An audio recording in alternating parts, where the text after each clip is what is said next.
Welcome to Trudge the Road. It's sponsored by Karen Treatment Centers. Karen is a nonprofit leading provider of drug and alcohol addiction treatment with treatment facilities in Pennsylvania, Florida, Texas, and offices in Bermuda, Boston, New York, Philadelphia, and Washington, D.C. They can be reached by calling 1-800-854-6023, or you can go to their website, Karen.org. That's CARON.org. We're your hosts. I'm Rich, a recovered drug addict. My name is Jerry. I'm a sober alcoholic. Let's start the show, Jerry, by you telling everyone why we do this show. Trudge the Road is a radio program dedicated to folks like us who suffer from the disease of addiction to alcohol and to drugs. And every bit as important, family and friends who suffer tremendously. We know that you've got a lot of questions. Our goal here is to do what we can to answer those questions. And with the good grace of God above, be able to provide a solution to this incredible dilemma, the disease of addiction. Very exciting show. Coming up, Ann Smith is going to be joining us, and she has a new book out, Jerry. Well, actually, it's a revised and updated version of a book she wrote in the 90s, Overcoming Perfectionism. And it is updated really kind of based on, her own sociology and how she had to change and those around her. And it's absolutely fascinating. She talks about two types of perfectionists. Okay. All right. Now think about the folks that we know and think about the folks in this room. All right. And let's examine the two types of perfectionists that she will talk about here. There's the overt perfectionist. Now, easy to see. They are orderly, organized, and usually uptight. All right. They may be critical of others and very hard to please. Some overt perfectionists are focused on social standards and on how others should be. Okay, remind you of anybody? Maybe. The covert perfectionist does not appear perfect in many areas of life, but has a mental committee of critics who pressure them to be better. Very self-critical and tends to make comparisons to others and does not measure up. They are especially challenged by relationships where they do not feel adequate or good enough.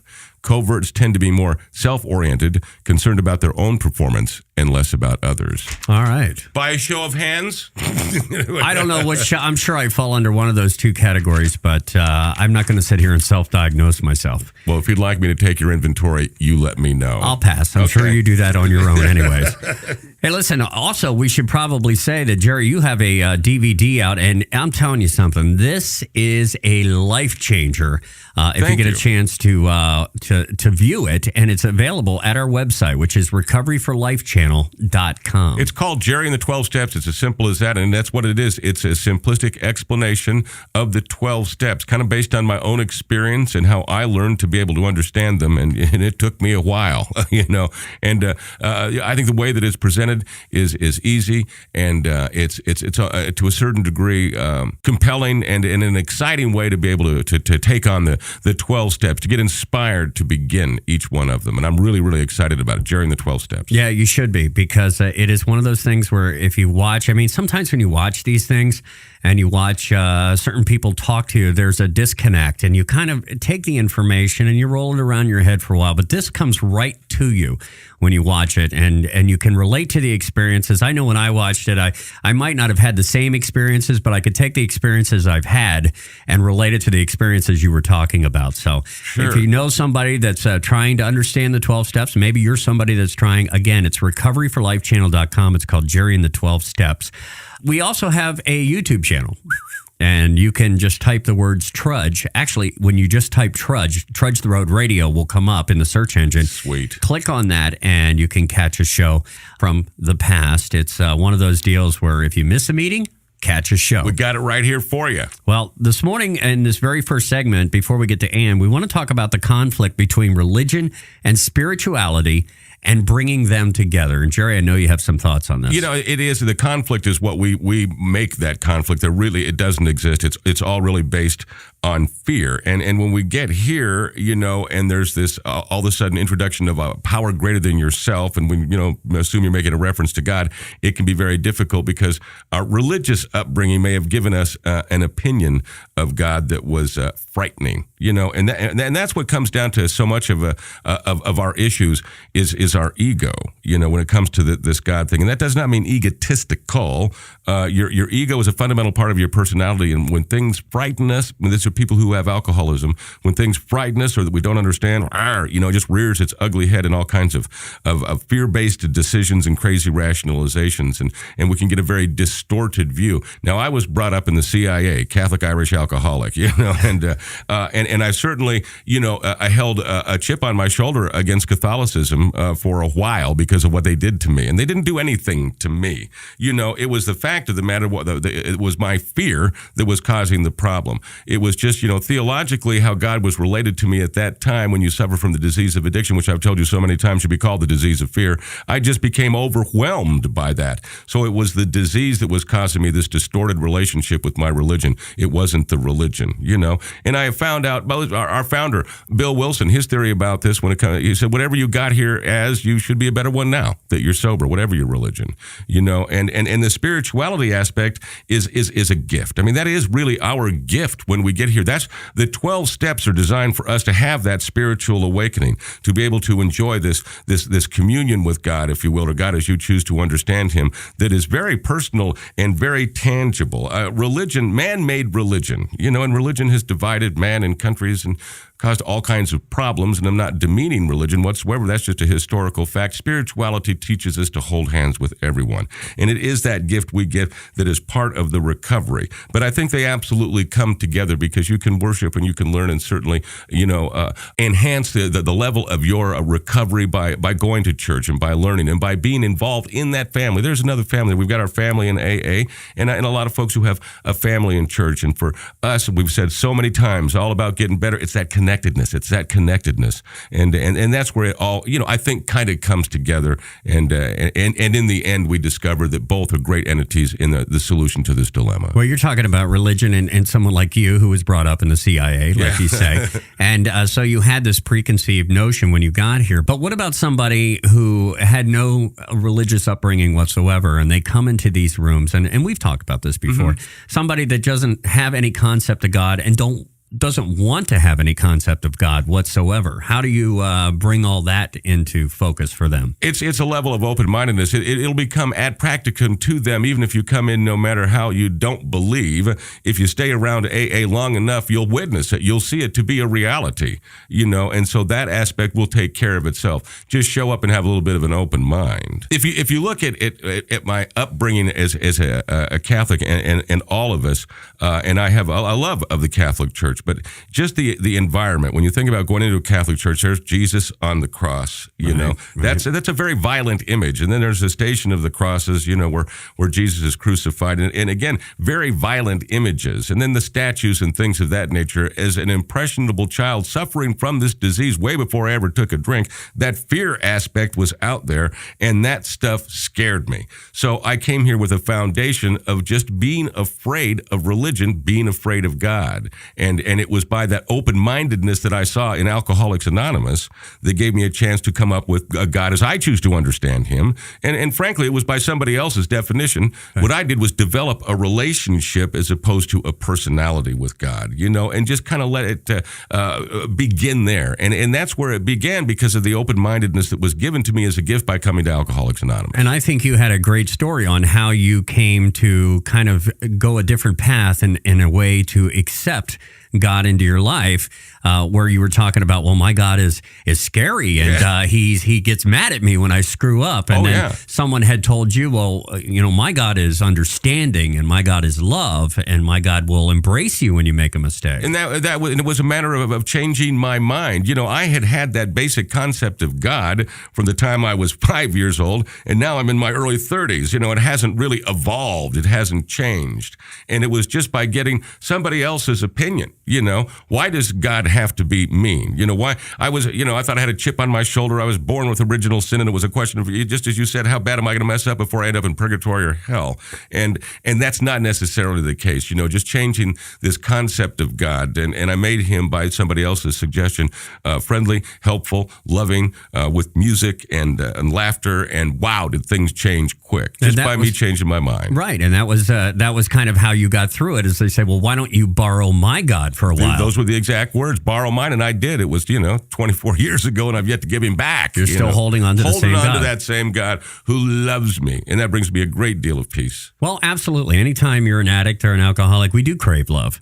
And we do crave, some sort of understanding. And when you can understand love, it really makes a difference in our lives. You know what the true definition of love is? Bill came up with it, man. There's no doubt about it. Being of ultimate service to others. That's why we do this radio program. That's why you're in recovery. And we have found out that's why we were created. That's why we're here on earth. Is to love. And I think if you get a copy of Jerry and the 12 Steps, when you get to 12... that's on there, yes. The 12 step, you do run that down for everybody. This, of course, is Trudge the Road. It's sponsored by Caron Treatment Centers. Caron is a nonprofit leading provider of drug and alcohol addiction treatment. Caron specializes in men's and women's services, as well as young adult males and females, plus a relapse program and outpatient services. If you're concerned about yourself or a loved one, call 1-800-854-6023 or go to their website, caron.org. That's CARON.org. And I just made a reference to Jerry and the 12 Steps.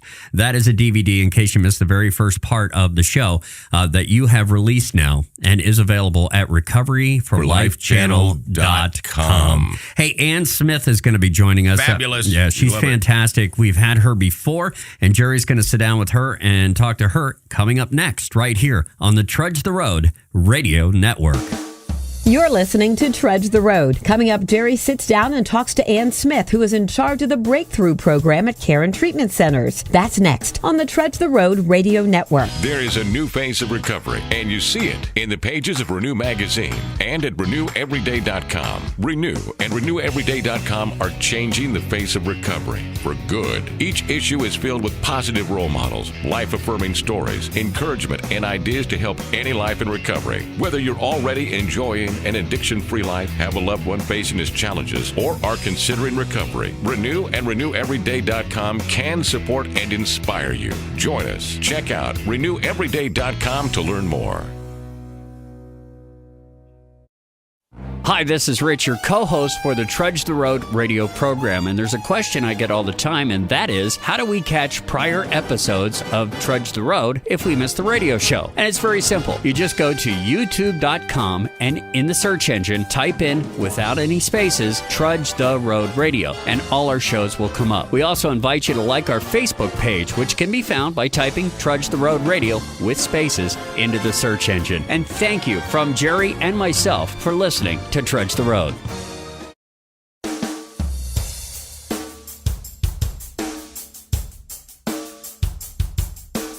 Hi, everybody. Welcome back to Trudge the Road. Trudge the Road is sponsored by Caron Treatment Centers. Caron is a nonprofit leading provider of drug and alcohol addiction treatment, with treatment facilities in Pennsylvania, Florida, and Texas, with offices in Bermuda, Boston, New York, Philadelphia, and Washington, D.C.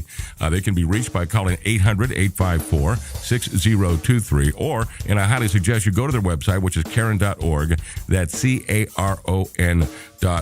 We could not be more honored than to have the guest that we have today and back again. Ann Smith is with us. Ann, thank you very much for coming by and giving us some of your time. We really, really appreciate that. You're welcome. Happy to be here. You know, if on another episode, of course, we talked about your program Breakthrough, which is here at Caron. But today we want to focus on your book, and it is an amazing book. And I'm sitting here with all kinds of questions, comments, and so many of them are just personal, because as I said, as a recovering alcoholic myself, I'm 24 years sober, and I told you this before we began. As I began, to read the book, the first time it was from the standpoint of, I'm going to interview you, I need to know these questions to be able to ask. Then, I saw my alcoholism, then the character defects that I thought maybe I had really dealt with within the 12 steps still have somewhat of a lingering layover, if you will, that was really brought out here in reading your book, which, by the way, is called Overcoming Perfectionism, a revised and updated version of the book. First, I want to ask you, and it's a personal journey, really, why you revised it, and then we'll get into kind of the meat of the book. Well, the main reason I revised it is because it wasn't perfect. I brought it up at a I didn't meeting. even say, the title of the book is Overcoming Perfectionism. Okay, yeah. so it wasn't perfect, so we got to do it again. Yeah, I actually brought it up at a staff meeting here at Karen at one point, and I said, I'm revising my Overcoming Perfectionism book, and the room just burst out in laughter, and it took me a while to figure out why they were laughing, but now I get it. Well, the book was originally written in 1991, and as you can imagine, I had a long career and a long life and a lot of things that changed, and my perspective has definitely changed, and I wanted to put that new slant on that topic. It does, but it really doesn't change the book, the flavor of it or its texture. It remains the same. And so we're going to ask the obvious question, and it's just so embarrassing to really, up until now, not have known the answer. What is perfectionism? What is the definition of perfectionism? Well, I think most people assume that it's a condition that some people who are pretty uptight might have, but I look at it a little bit differently. I see it as a compulsive pattern where there are some people who are born with a tendency for perfectionism. The little kids, and you could see them when they're 2 or 3 years old, their preference for order. Mm-hmm. That's not a compulsive pattern. A compulsive pattern develops out of pain and discomfort and low self-esteem and shame, and it becomes a need to be perfect. It's sort of a self-soothing behavior where to try, and of course we never actually are perfect, but a need to try to be perfect, where we push ourselves to that point where we're never good enough. Mm-hmm. We discussed the fact that being that our program is about people who suffer from the disease of addiction, that if you are like me and you are an alcoholic, it's just part of the pathology of the disease that you are immature and you are a perfectionist. And as I told you, my response to that, I'm not immature, and perfectionism, and I guess it's denial when, I'm not a perfectionist. Now, I do have a certain flair of things being exactly the way they're supposed to be at this very given moment, or I do get a little bit cranky, So again, kind of that definition of terms is it's more reflective, I guess, towards somebody who suffers from this disease. Well, I've never thought about it in terms of its connection to addiction. Mm-hmm. But there's a certain type of perfectionist that is in the literature. I didn't write so much about this particular style, but it's a person who's rather narcissistic and perfectionist, where they most of their perfectionism is projected onto other people, how other people should be. When you said cranky, that's what rang a bell for me, that idea that the world isn't perfect. It isn't the way it should be for me. And so they're very critical and opinionated and rigid and all of that immature stuff. And it does appear like perfectionism, but it isn't the purest form of it. All right. Now, there are different types of perfectionists, if you will, and you define them in your book and maybe find out kind of what category you will if we to fit in. And mine, I came to the conclusion is a covert perfectionist. Could you tell us a little bit about, and we'll find out more in the book when, of course, people read it and we'll give them the opportunity to buy it. But what is that? Well, the overt is fairly obvious, so I won't spend too much time explaining what that looks like. I think we all know that, the person who looks the part. Covert is someone, and it's often people in recovery, not only, of course, it's many people, but it's people who have a tendency to be really hard on themselves. And at the same time, they if you said, oh, are you a perfectionist, they would say, no, not me. I'm really laid back. I don't care how things look, and I don't care what people think of me. And on the inside, what's going on is they care deeply about how people see them, but they have surrendered to their humanity and decided they're not going to try. So, their attitude is more like, why bother? I'm not going to be able to do it anyway. I'm always late. I can't do anything about that. And so, but inside, they're torn up and they're comparing themselves to the real perfectionist, the overt, the one they see. Exactly. And they're falling short constantly. One thing I can relate to in that is, as a kid, I come from a very intelligent family, and my older sister and my younger sister, 2 years in each direction, both did extremely well in school. They worked hard at it. They were very organized. They were good. They got great grades. I could not compete with them. I wanted to. I always thought I wasn't smart enough or I wasn't good enough. And I concluded it wasn't really going to be worth the effort. So I sat back and pretended to myself, not consciously, but unconsciously, that I wasn't going to be able to do it. So I just didn't try. So I never stood out. I didn't speak up, even though now speaking is my career. Right. I held back. And so my perfectionism went on inside, and I always felt less than them. And that I should. Let me change the subject a little bit about how my sociology of, for example, my family may affect me in the development. And both of us were baby boomers. And, I'm not taking the inventory of the greatest generation, but as we know, being raised by them, issues of emotion were much more black and white. There really wasn't a lot of gray area. You pulled yourself up by your bootstraps and you worked a little bit harder, Well, or I'll tell you what scared is, or I'll tell you what angry is. You think you're upset? I'll tell you what upset is. Oh, you just took me right back there. Yeah, I'll show you mad. Right. Exactly. And I love my parents dearly, but that level of emotional communication, and I don't think it was just in my family. I think that it's reflective of the baby boomers. It's a culture. Was difficult, at least at minimum.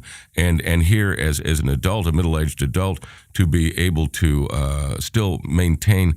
I'm not going to call them maybe necessarily negative feelings, but something ain't right. That's still just that maybe I would classify as sadness. Yeah, I have to say, just in being honest, that my father died 3 weeks ago, and he was 87. Well, I'm sorry to hear that. Yeah, thank you. He was an amazing, amazing man, and the sadness that you just mentioned, it's not just about the fact that he's gone, but it's also that I didn't really have him. I only had him, like 20% maybe, because he couldn't. He couldn't do, especially as I grew and got healthier, he couldn't be with me as a peer in the spot I was in. I was capable of sharing feelings and asking for help and leaning on him, and he couldn't do it. And that's where the sadness is. It is, and I think in my own sociology that I felt, and I'm not blaming my parents, but I think that those feelings was looked upon as a sign of weakness. And vulnerability that was so uncomfortable. I saw my father vulnerable a few times, and I saw the pain he felt. Like if you've never been vulnerable, once you are, it's horrible. It's like a death experience. I think it might be safe to say that they were not demonstrative in affection, as that maybe we are today. And the way that I am with my daughter, who is an adult, and my behavior towards her is overcompensation. It's to continue to pay for this, do that, and try to be super daddy still to this day. And in my sponsor at Alcoholics Anonymous told me from day one, he said, if you start being Disneyland dad today, you're going to be Disneyland dad forever. And you need to accept that. And to me at that time, so many years ago, that was a better idea, and so that has maintained, and I kind of regret it a little bit today, even though we have a beautiful relationship. But the relationship I had with my parents, certainly, Chelsea is open to speaking to me about things that are of intimate importance to her. And I credit Alcoholics Anonymous with that. But I don't think that we really ever had that door open for us. No, it wasn't something they grew up with. And I have to also credit the Irish culture on top of it, where they were pretty stoic and tried to be, although they were, fun. We had a lot of fun, a lot of laughter. This is my culture, too. Right. A lot of closeness in the sense that we were there for each other and would stay there for each other no matter what. But those feelings were just not expressed. And so I can forgive him for that and move on. How do I move on? How do I get better? The book, actually, I spent a lot of time in this book talking about essence and the fact that each of us has a set of traits. Some people might use the phrase character defects. I call them flaws. We have strengths and weaknesses, and that if we start to really look at it closely and notice that everybody has a list of positive traits and not so great traits, and that there's nothing that we can do to make them go away. The things you're born with, you're born with. The tendency for perfectionism, for example, if you had a parent who was a perfectionist. That tendency was always there, but it depends on what they do with it. But when I look at my father, I see his personality as very, very vulnerable, very sensitive, very easily hurt, a perfectionist. The world never met his expectations, and so he was tortured. I see him as a tortured person, and I'm grateful every day. I have a lot of his traits, but I'm grateful every day that I am not a tortured person, that I find it much more comforting to accept people as they are. And I accept him as he was. And yes, I'm sad about the things I could not get from him or with him, but I really do accept it. Wow, that is we've got to continue to talk more here in just a minute. Can you stay with us for another break, please? Sure. That's Ann Smith, and her book, which we highly suggest that you get, is called Overcoming Perfectionism. Now, I know we can get this at Amazon.com. Where's there any place else it's available? And Kindle, of course, and bookstores. Many bookstores carry it. If people are still carrying books around. Absolutely. Which it's a beautiful cover, so I would suggest getting the book. You just took the words right out of my mouth. It is an absolutely beautiful cover. Overcoming Perfectionism, Finding the Key to Balance and Self-Acceptance. We'll find out more about this with the author Ann Smith here in just a moment on Trudge the Road, which is sponsored by Karen Treatment Centers. Karen is a nonprofit leading provider of drug and alcohol addiction treatment. Karen specializes in men's and women's services as well as young adult males and females, plus a relapse program and outpatient services. If you are concerned about yourself or a loved one, give them a call. They'll help. 800-854-6023, or go to the website. It's full of all kinds of information. Answer some of those questions. That's Karen.org, CARON.org. We'll be back with Ann Smith in just a moment on the Trudge the Road Radio Network. You're listening to Trudge the Road. Coming up, Jerry continues his discussion with Ann Smith about her book, Overcoming Perfectionism. That's next on the Trudge the Road Radio Network.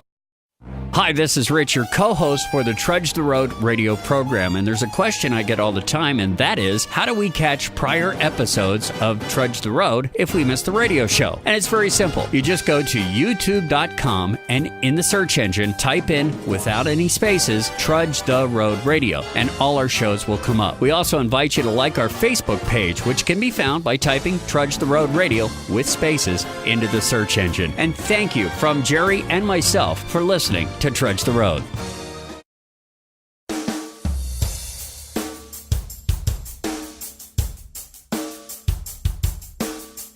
Hi, everyone, and welcome back to Trudge the Road, sponsored by Karen Treatment Centers. Karen is a nonprofit leading provider of drug and alcohol addiction treatment.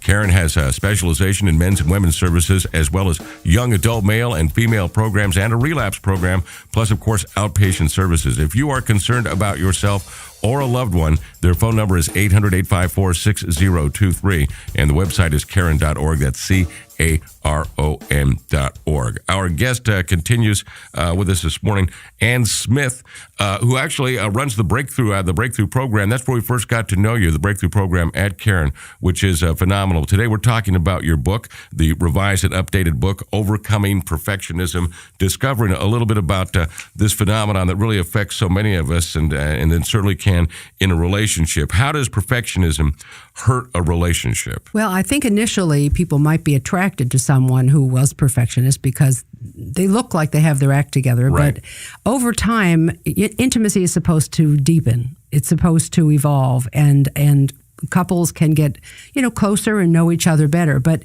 when perfectionism is dominant and not taken care of, it's possible that the person who's got that condition is unable to really relax and open up to the person they're involved with, and they become pretty defensive. Some become very critical of other people. They may project their perfectionism onto someone else. They may project it onto their children.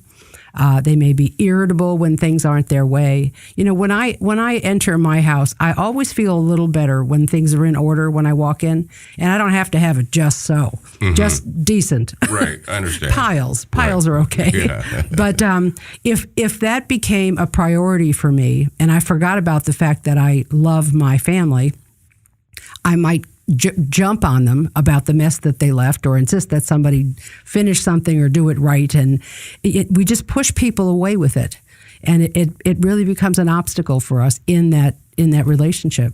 And I can relate to it, personally from growing up with a perfectionist, who I realize now was a perfectionist, and your father, and what you've just shared with us in the last break. How does it affect children when that parent is a perfectionist? I mean, it's got to be a pretty adverse effect. They become afraid. I had a client years ago who was one of the best examples of a man I saw with perfectionism.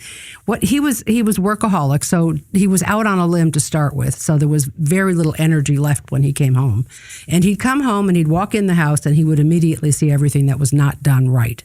Or he would ask questions like, well, what'd you get on your test? Or are you going to clean up that mess? Or are you ready for dinner? Or did you wash your hands? Sit up straight. Don't talk at the table. And he was a very good man. He was a very nice man. But after a while, his 2 children and his new wife became very fearful of him and started changing who they were. They would talk to their stepmom, but they would not talk to him. They wouldn't tell him things that were going on because he would go overboard, giving advice and pushing them around or criticizing. And there was no violence, there was no physical abuse, but his chronic irritability with the world was the thing that was really hurting his kids. It amazes me that you would bring that up, and the thought would just pop into my head, and you'll appreciate this being brought up Irish Catholic, is my father, God rest his soul, suffered from the same disease I have, but would stop drinking during Lent. Would just stop. My grandfather did that. Oh, my Lord. We just prayed for Easter Sunday to get there because, now there is something wrong and it's you. That's wrong. This is wrong. That needs to be taken care of. What about your grades? This house is a mess. Fix that. Get out there. Take care of that. And it was just nonstop. And I vividly, I can recall the emotion right now 40 years ago. Yeah. And then, as soon as the drinking would start again, he would, if you'll pardon the expression, return to his old self. He'd be friendly and have a sense of humor. Yeah. Right. It was similar to, I realized today, we didn't know how to take a vacation as a family. We went to Vegas, and my father was in the liquor business, and I loved it. I loved it because, he had something to do.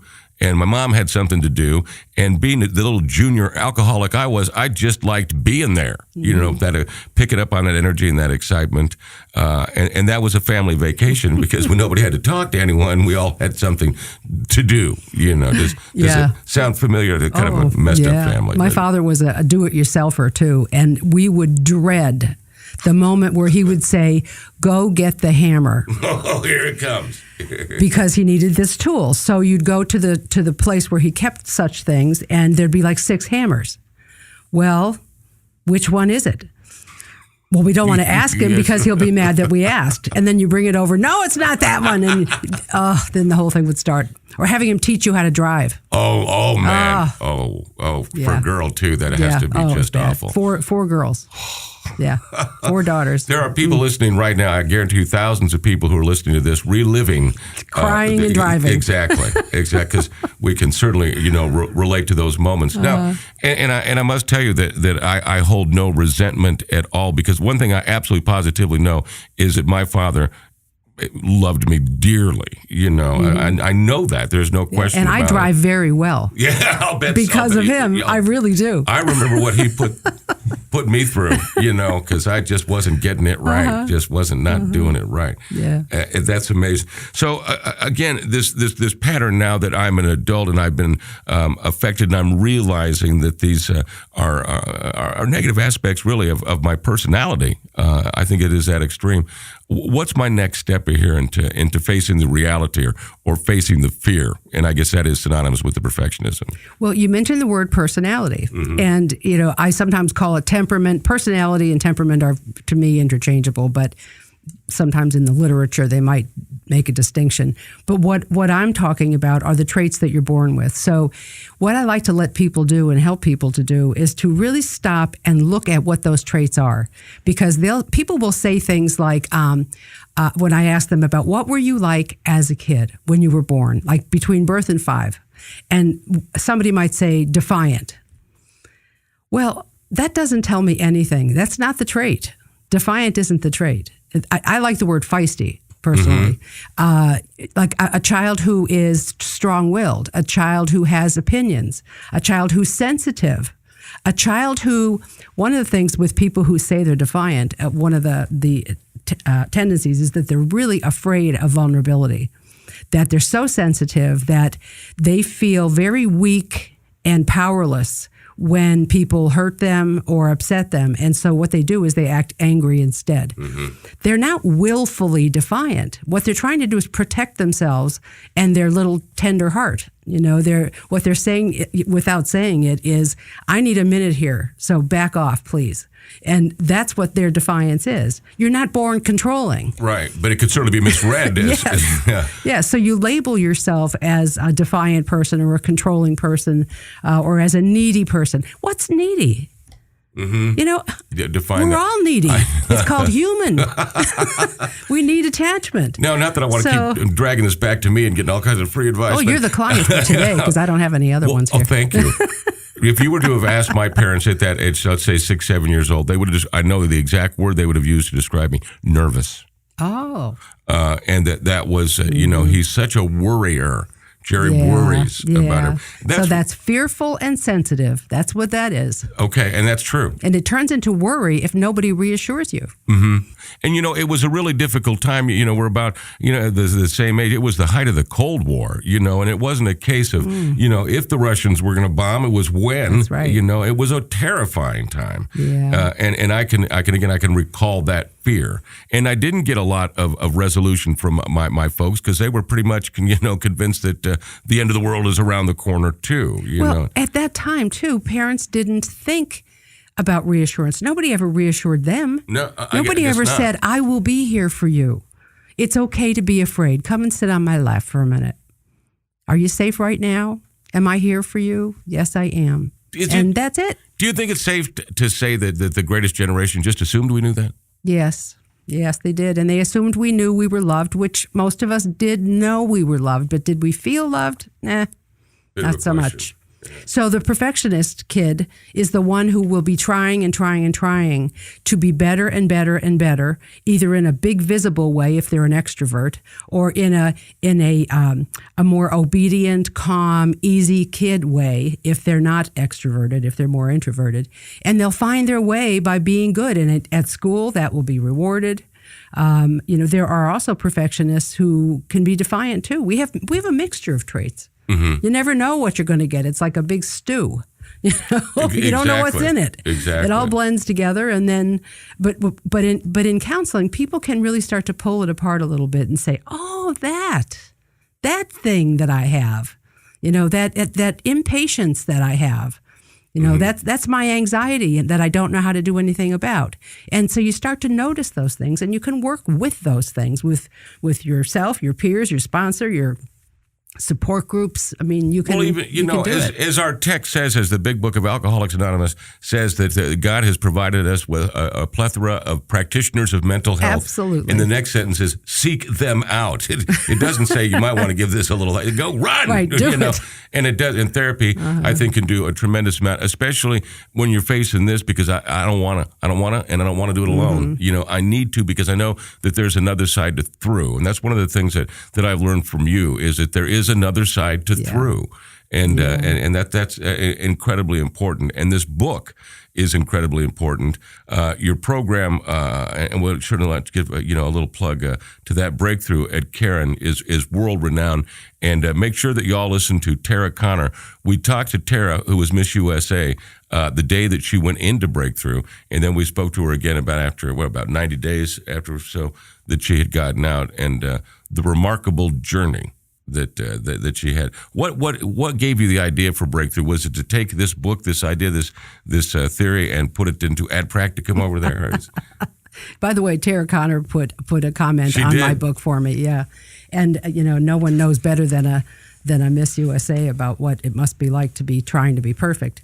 But the reason I wrote it is actually early on because I was asked to write it, and it wasn't something that I even knew anything about. Let me apologize. This is not your idea.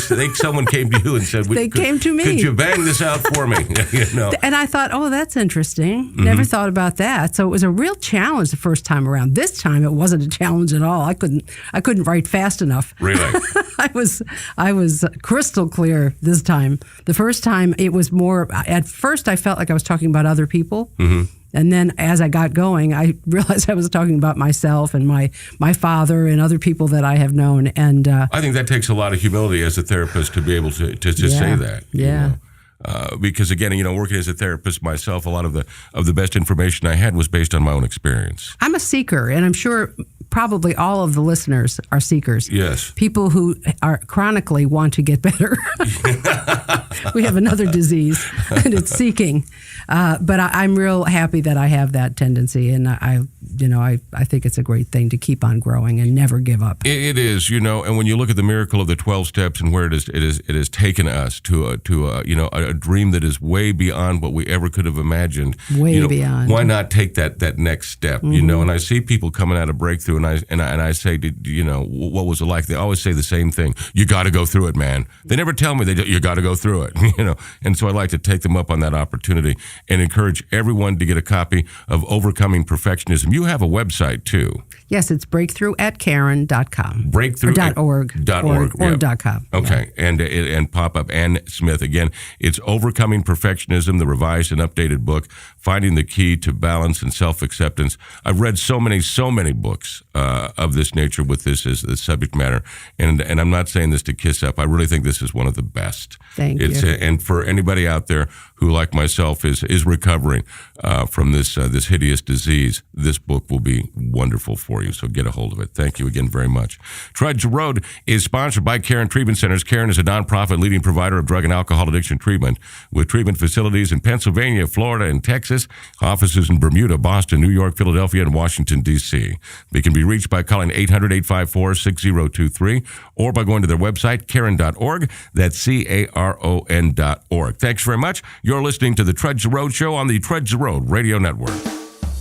You're listening to Trudge the Road. Coming up, Rich and Jerry wrap up this week's show by talking about a spiritual awakening. That's next on the Trudge the Road Radio Network. There is a new phase of recovery, and you see it in the pages of Renew Magazine and at RenewEveryday.com. Renew and RenewEveryday.com are changing the face of recovery for good. Each issue is filled with positive role models, life-affirming stories, encouragement, and ideas to help any life in recovery. Whether you're already enjoying an addiction-free life, have a loved one facing his challenges, or are considering recovery, Renew and RenewEveryday.com can support and inspire you. Join us. Check out RenewEveryday.com to learn more. Hi, this is Rich, your co-host for the Trudge the Road radio program, and there's a question I get all the time, and that is, how do we catch prior episodes of Trudge the Road if we miss the radio show? And it's very simple. You just go to youtube.com and in the search engine, type in, without any spaces, Trudge the Road Radio, and all our shows will come up. We also invite you to like our Facebook page, which can be found by typing Trudge the Road Radio with spaces into the search engine. And thank you from Jerry and myself for listening to Trudge the Road.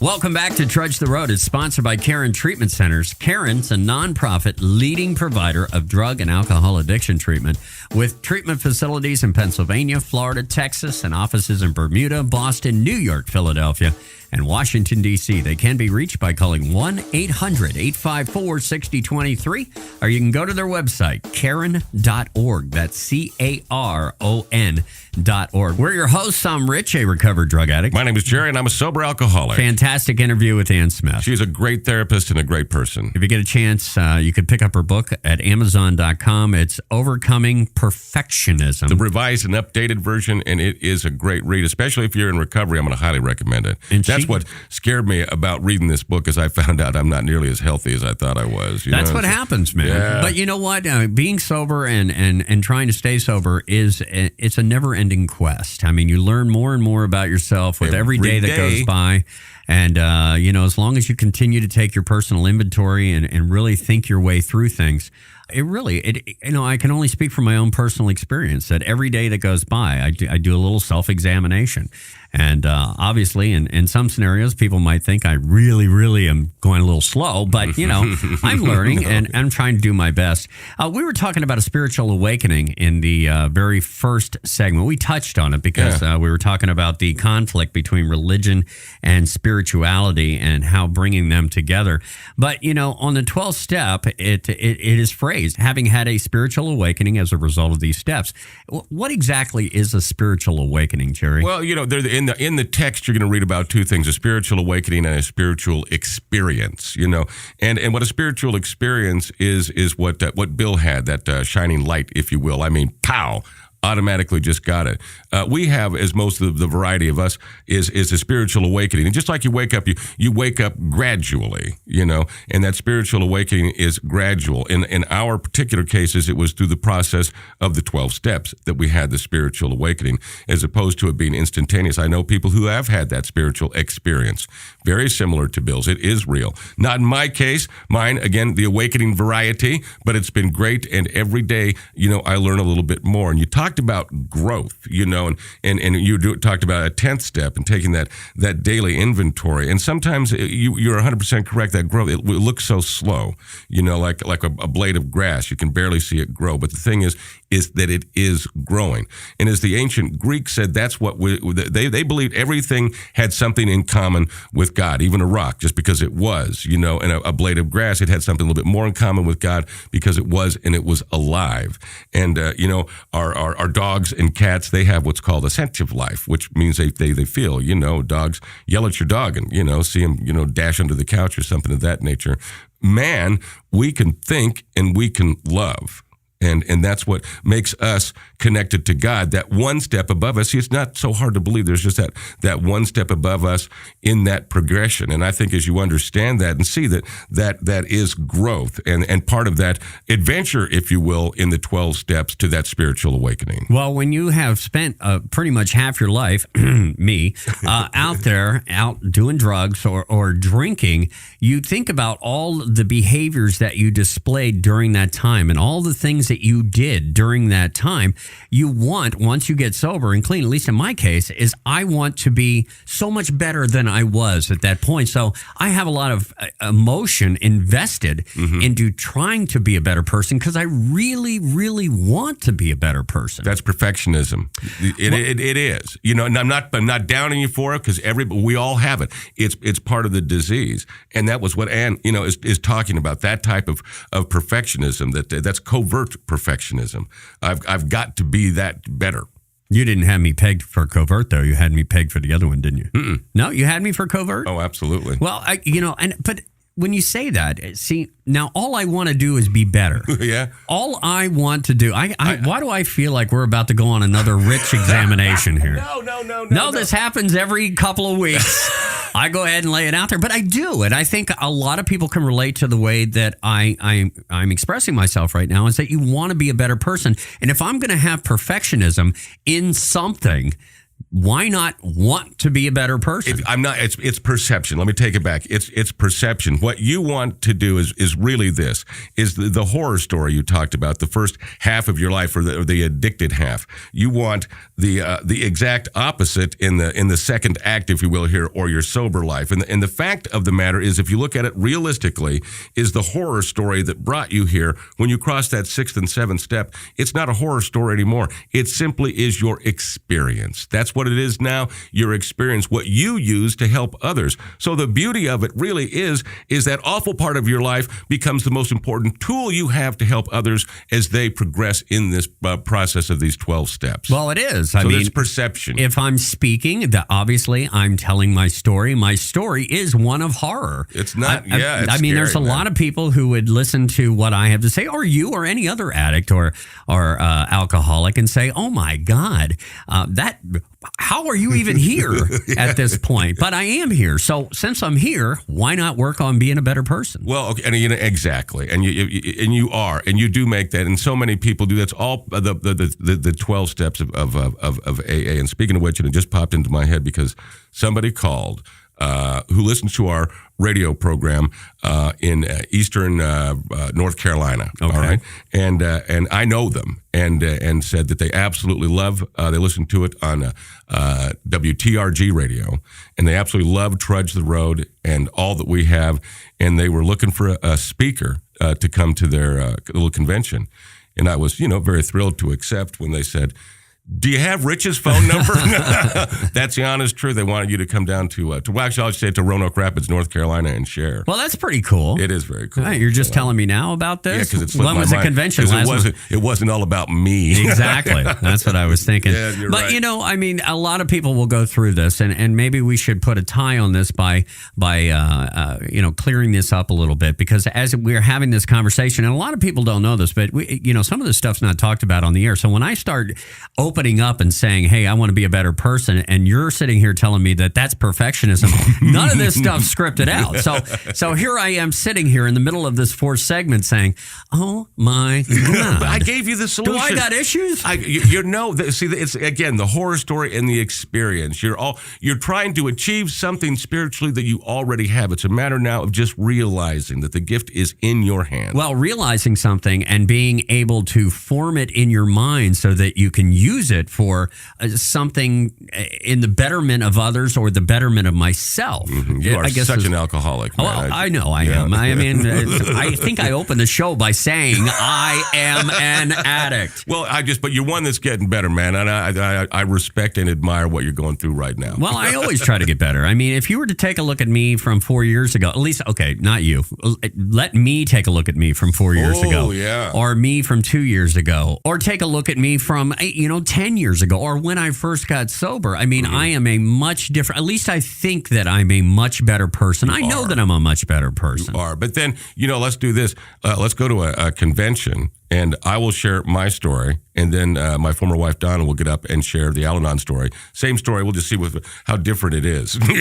You're right. Perception and how people look at it. If you were to go back 10 years ago or 12 years ago when I first got sober, and you were to go to these people and say, let's talk about Rich, the opinion of me at that time would not be a good one. However, if you were to go back and talk to these people now, and those people that I've talked to now, they would say, "Oh my goodness, I mean, what a different person. What a change. What a change." Now, I like to believe that all this was in me the whole time. I was running around doing drugs, and that personality came out.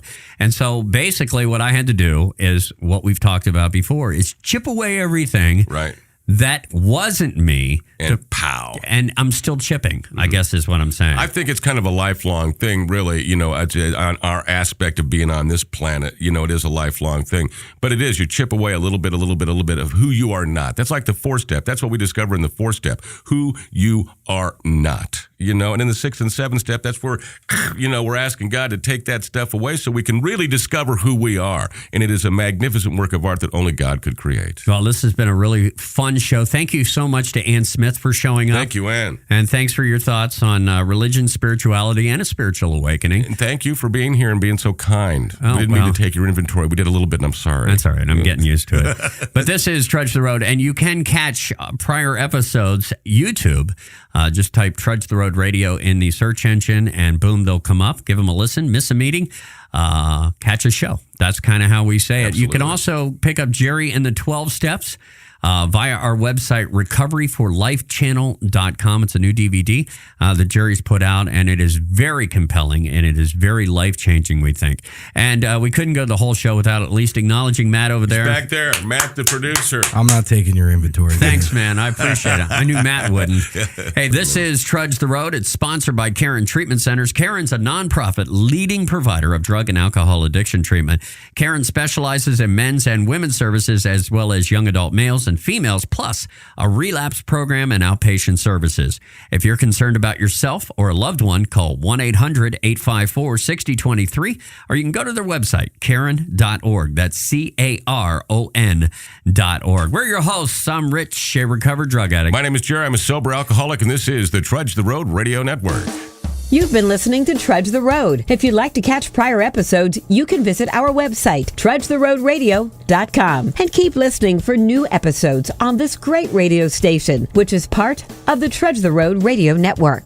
Thank you for listening to Trudge the Road. The opinions expressed in the show are those of myself, Jerry, my co-host, Rich, and our guests, and not necessarily those of the Care and Treatment Centers. For more information regarding the show, go to our website, trudgetheroadradio.com.